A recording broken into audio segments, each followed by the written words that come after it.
দেখতে দেখতে একটা বছর কেটে গেল। আবার এসে গেল জন্মাষ্টমী উৎসব। আর জন্মাষ্টমী মানেই পুজোর ঢাকে কাঠি। জন্মাষ্টমীর পরের অষ্টমী হলো দুর্গাষ্টমী, সব একসাথে বাঁধা। মহারাজ, আজ এত গুরুত্বপূর্ণ আলোচনা হচ্ছে, এর মধ্যে মন্ত্রী মশাই গেলেন কোথায়? মন্ত্রী তো ছুটি নিয়ে শ্বশুর বাড়ি গেছে, ফিরে আসবে কালকে। শ্রীকৃষ্ণের জন্মদিনে আমার রাজ্যে কেউ অভুক্ত থাকবে না। গোপাল, সবার নিমন্ত্রণ, তোমাদের সবাইকে দায়িত্ব নিতে হবে। আর মেয়ে জামাইকেও আসতে বলো, সবাই এলে তবেই না উৎসব জমে। ঠিক আছে মহারাজ।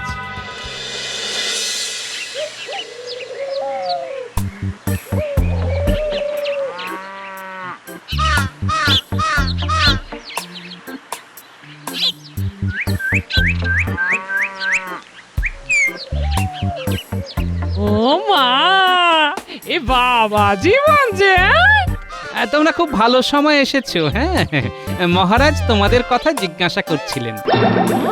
তাই কেন গো? তা তোমার কিছু হবে না, দিনক্ষণ মনে থাকে না তো। এই তো সামনে জন্মাষ্টমী, সকলের নিমন্ত্রণ। ও মা গো, হে মহারাজ আমাদের কথা এত ভাবেন? হ্যাঁ, ভাববে না? এ কি যে সে রাজা নাকি? ইনি হলেন রাজাধিরাজ কৃষ্ণচন্দ্র রায়।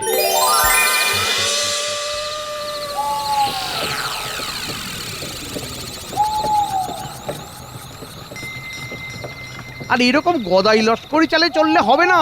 তাড়াতাড়ি চালাও, তাড়াতাড়ি চালাও। কৃষ্ণ কৃষ্ণ বলে সামনের জঙ্গলটা পেরিয়ে গেলে নিষ্কৃতি পাবো, বুঝলে? কেন গো, ওই জঙ্গলে কি আছে? ডাকাত আছে, কতবার তো বললাম গো, দিন থাকতে থাকতে বেরো। কে কার কথা শোনে?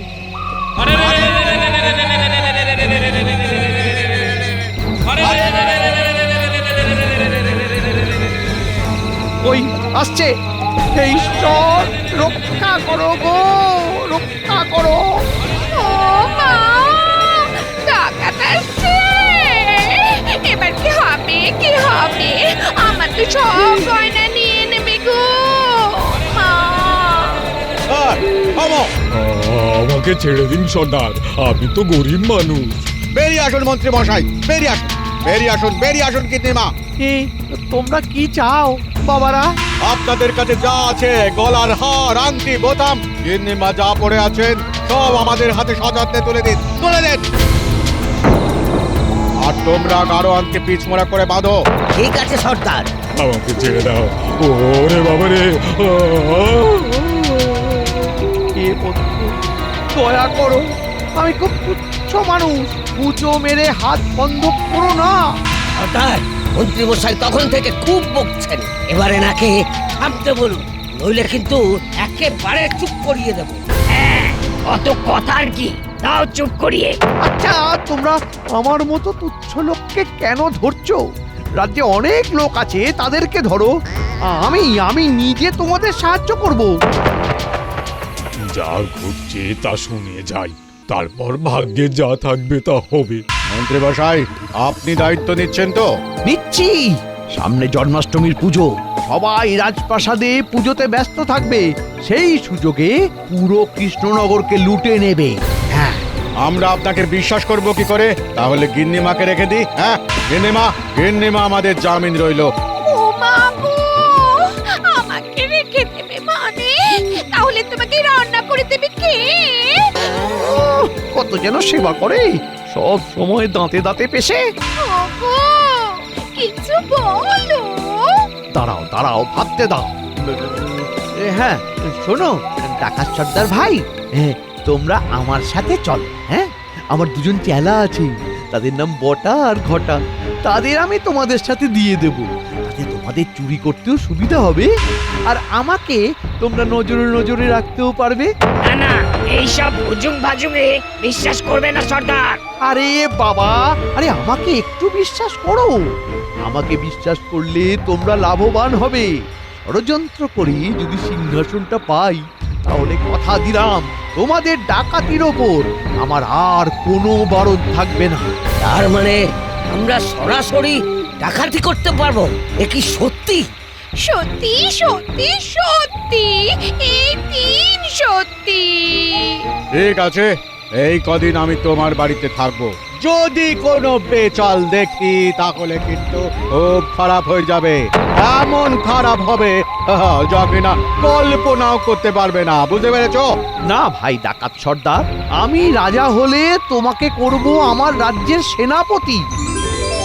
চলো চলো চলো ভাই, তুমি আমার বাড়িতে থাকবে, চলো। আর তোমার সাথীরা আমার চেলার ঘরে থাকবে। হ্যাঁ, তারপর পুজোর দিন রাতে সবার ঘর ভাঙা করে মহারাজকে বন্দি করে নিও। হ্যাঁ, ঠিক আছে ঠিক আছে, তাহলে ওই কথাই রইলো, তোরা সবাই ফিরে যা। তোদের আসতে হবে না, জন্মাষ্টমীর দিন সকালেই সবাই আমার সাথে যোগাযোগ করবি, বুঝলি? ঠিক আছে সর্দার, গাড়োয়ানের কি করব? ও এখানেই থাকুক, জঙ্গলি জানোয়াররা আছে, খেয়ে পেট ভরাবে। চলো ভাই, চলো আমরা আমাদের গ্রামে ফিরে যাই। জন্মাষ্টমীর দিন আমাদের কাজ শুরু হবে।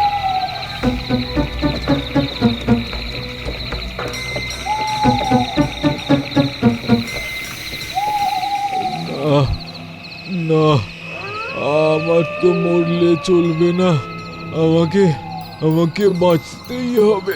হে ভগবান, হে কৃষ্ণ, আমাকে শক্তি দাও। কি ওটা?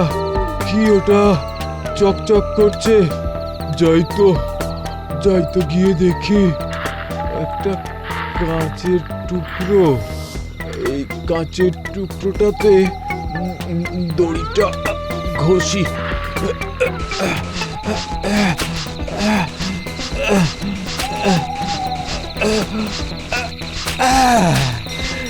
মুক্তি মুক্তি মুক্তি।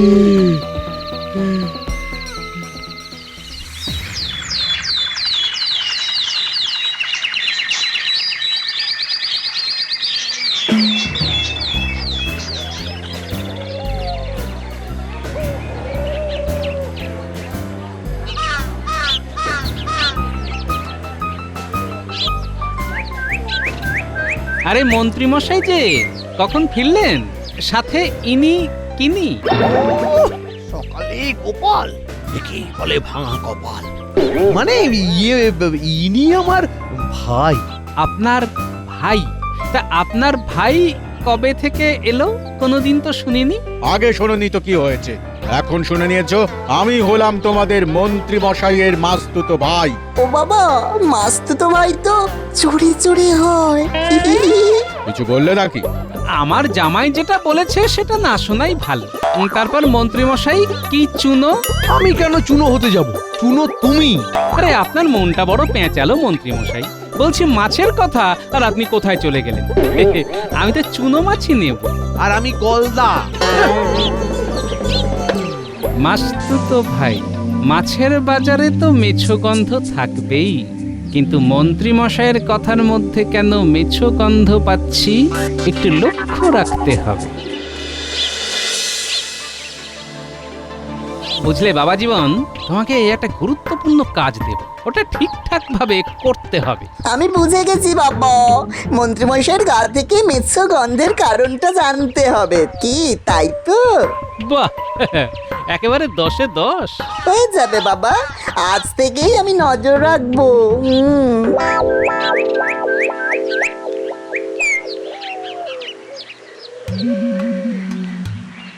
মন্ত্রী মশাই, আমি সকালবেলা দুটো খেয়ে বেরিয়ে যাব, আবার আপনি যখন রাজসভা থেকে ফিরবেন তখন চলে আসব। আমার দলবলকে দেখে আসতে হবে তো। কিন্তু একটা কথা, কোন রকম চালাকি করলে মহারাজকে সব বলে দেব। না না, বলার কোনো প্রশ্নই নেই। আমাকে কি বিশ্বাস করতে পারছো না? না না না, সে কি, আপনার মতো মাননি লোকের ওপর কখনো বিশ্বাস হারাতে পারি? চল চল, মিলে মিশে কাজ করব, আপনিও লাভ পাবেন, আমিও পাবো, ঠিক কি না? হ্যাঁ ঠিক। কি হে মন্ত্রী, কাল রাতে কখন ফিরলি? মধ্যরাতে ফিরেছি মহারাজ। সাথে মাস্তুতো ভাইকে নিয়ে। মানে মাস্তুতো ভাই? হ্যাঁ, তোমার আবার মাস্তুতো ভাইও আছে নাকি? এই গোপালকে নিয়ে তো আর পারা যায় না। কাঠি করার জন্য বসে আছে? হ্যাঁ, আছে তো। তাহলে জন্মাষ্টমীর দিন সকাল থেকেই মাস্তুতো ভাই আর গিন্নিকে নিয়ে চলে এসো। ঠিক আছে মহারাজ। আহা, নিয়ে আসতে পারতে তো, একটু আলাপ পরিচয় করতাম। সারাদিন বাড়িতে বসে কি করবে? মন্ত্রী মশাই পড়েছেন বড়ই সমস্যায়। মাস্তুতো ভাই এখন কোথায়?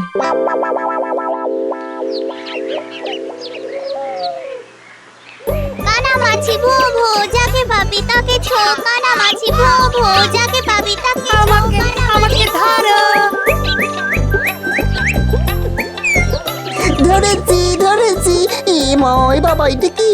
ও বাবা, এত লম্বা চুল! এ বাবা, এবার নাকের নিচেও চুল! এটা তো গোফ! কি হচ্ছে কি? রসিকতা হচ্ছে নাকি? ওরে বাবা, এখানেও মাস্তুতো ভাই! মন্ত্রী মশাইকে ছেড়ে কোথায় যাচ্ছেন? চলে যাচ্ছেন? আমি কোথায় যাব কি না যাব তোমায় বলবো কেন? পথ ছাড়ো। বাবা বলেছে মেছো গন্ধের কারণটা বার করতে হবে। তোরা খেল, আমি একটু ঘুরে আসছি।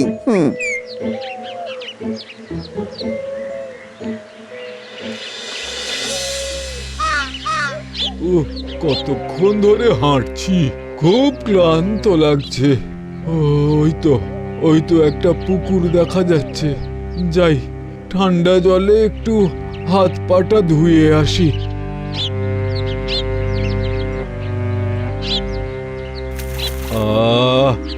জলে পা দিতেই সারা শরীর ঠান্ডা হয়ে গেল।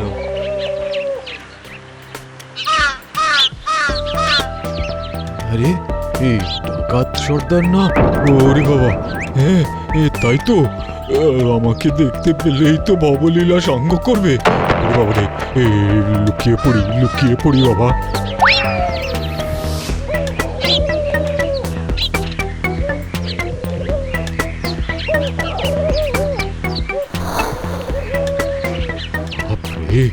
খুব বাঁচা বেঁচে গেছি, আপদ বিদেয় হয়েছে।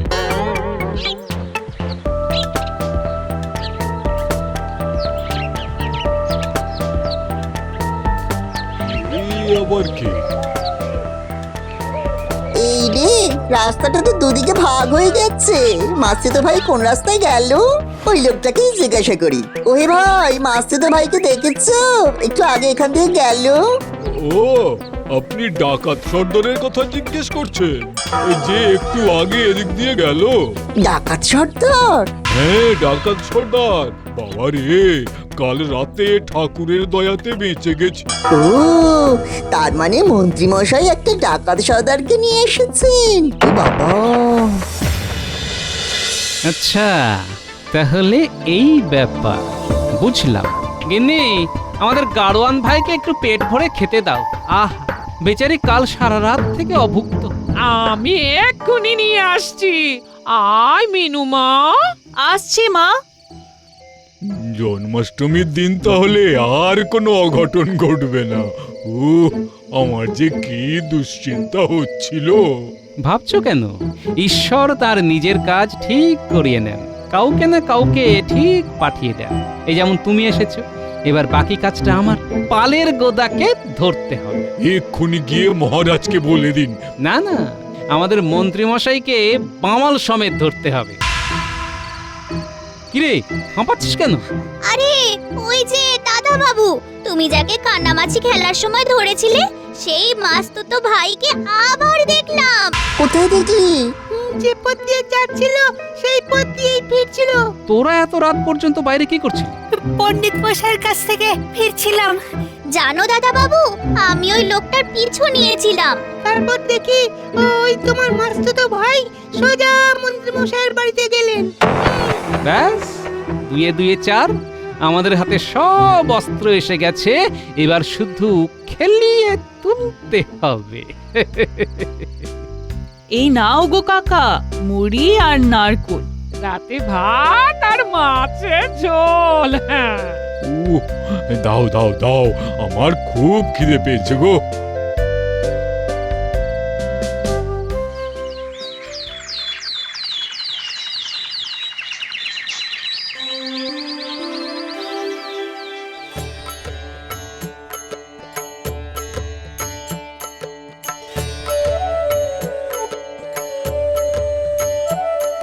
জয় জয় গোবিন্দ গোপাল গদাধর কৃষ্ণচন্দ্র কর কৃপা করুণা সাগর। আয় বস মিনু, এসো গোপাল বউ। পণ্ডিত মশাই আসেননি? হ্যাঁ? এক্ষুনি এসে পড়বেন। এই মিনুমা, এই ডালাটা রেখে দে। হ্যাঁ,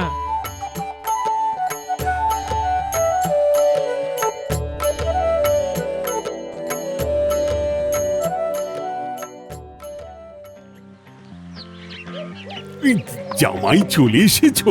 বাহ বাহ বাহ! তা তোমার শ্বশুর মশাই কোথায়? উনি একটু কাজে আটকে আছেন, এসে পড়বেন। আরে মহারাজের বাড়ির পুজোর থেকেও জরুরি কাজ আছে নাকি? হঠাৎ করে আমার শ্বশুর মশাইয়ের মাস্তুতো ভাই চলে এসেছে, আর আমার কি একটা বিপদ হয়েছে। যা বাবা, গোপালেরও আবার মাস্তুতো ভাই আছে নাকি? জানতাম না তো। মন্ত্রীরও মাস্তুতো ভাই, গোপালেরও মাস্তুতো ভাই। ঠিক আছে, তা মন্ত্রী, তোমার মাস্তুতো ভাইকে নিয়ে এলে না তো? মানে ও তো চলে গেছে। হ্যাঁ, এলো আবার চলেও গেল, একবার দেখাও করালে না। বললো কি একটা কাজ আছে, অবশ্য রাতে আসবে। না না না না, গোপালের বড় বাজে কাজ। কোথায় ওর উপর দায়িত্ব দিলাম ভাড়ার ঘর সামলানো। এই তো আমি চলে যাচ্ছি ভাড়ার ঘর সামলাতে। না না না, তোমাকে ওখানে যেতে হবে না। জামাই, তুমি বরং ভাড়ার ঘর সামলাও, আর মন্ত্রী অতিথিরা আসবে সেটা তুমি দেখো। এইখানে এখন আমাদের চুপ করে অপেক্ষা করতে হবে। তোমার কথা মতো এইখানে এই বটা ঘটার বাড়িতে চাঁদের হাট বসবে, আর সব চাঁদগুলো এসে গেলে এই শিকলটা লাগিয়ে দেব, আর তোরা সোজা রাজবাড়িতে গিয়ে খবর দিয়ে আসবি, বুঝলি? ওই দেখো গোপাল দাদু, কারা যেন আসছে।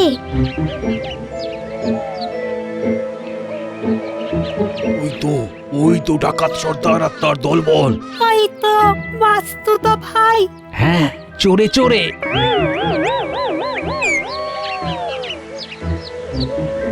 এই বাড়িটায় ঘটা আর বটা থাকে।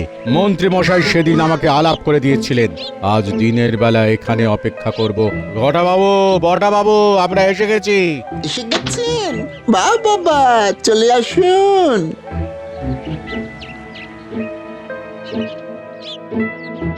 আমার বানর সেনা, যা মহারাজকে খবর দিয়ায়, আর আমরা দুই ভাই মিলে ওদের পাহারা দিই। জানলা দিয়ে শুকনো লঙ্কার গুঁড়ো ছড়িয়ে দিই, আর দেরি না করে মহারাজকে খবরটা দিয়ায়, আর মন্ত্রী মশাইকে সাথে আসতে বলবি। চলো ছাঁচিয়ে দিই।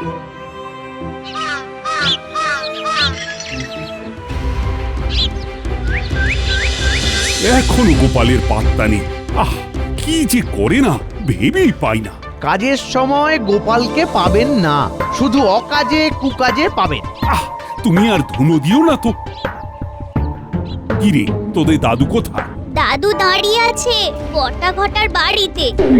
বাবা, বটা ঘটার বাড়িতে গোপাল কি করছে? কি আবার হলো? চলো তো মন্ত্রী। আমি এখানেই থাকি, লোকজন আসবে। না না, গোপাল দাদু আপনাকেও যেতে বলে দিয়েছে। চলুন। চলো চলো, নিশ্চয়ই কিছু একটা ঘটেছে।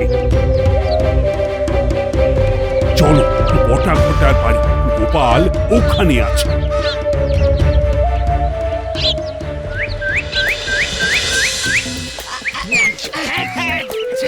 ওরে ভাই, হ্যাঁ ওরে বাবারে। খুব ইচ্ছে ছিল, হ্যাঁ, শ্রীকৃষ্ণের জন্মদিনে তোমরা কৃষ্ণনগরের ক্ষতি করবে। তোমরা বুঝলে না যে রাজ্যের নাম কৃষ্ণনগর, সেই রাজ্যের ক্ষতি তোমরা করবে। হ্যাঁ, তোমাদের এত স্পর্ধা। আমাদের আমাদের আমাদের ঘাট হয়েছে। আমাদের আমাদের ছেলেরা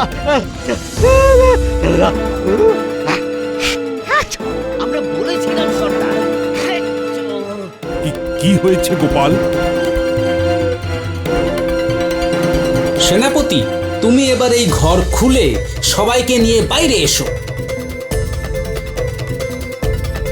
মন্ত্রী মশাই, একে চিনতে পারছেন? এই সেই গাড়োয়ান যাকে অজ্ঞান করে জঙ্গলের মধ্যে ফেলে চলে এসেছিলেন, আর আপনার মাস্তুতো ভাই ভেবেছিল জঙ্গলি জানোয়াররা খেয়ে নেবে। মহারাজ, ওদের ধান্দা ছিল সবাই যখন পুজোয় ব্যস্ত থাকবে, ওরা সেই সুযোগে পুরো কৃষ্ণনগর লুটে নেবে, সব শেষে রাজপ্রাসাদ লুটবে। কিন্তু দাদু। রাখে কৃষ্ণ, মারে কে? ছি মন্ত্রী, ছি!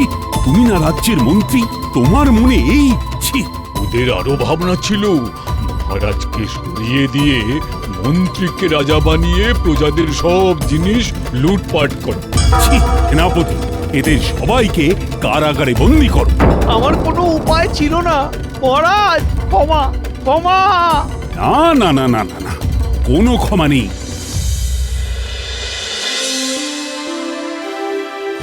পুজো শেষ, এবার ভোগ বিতরণ। চলো চলো সবাই প্রভুর ভোগ গ্রহণ করি।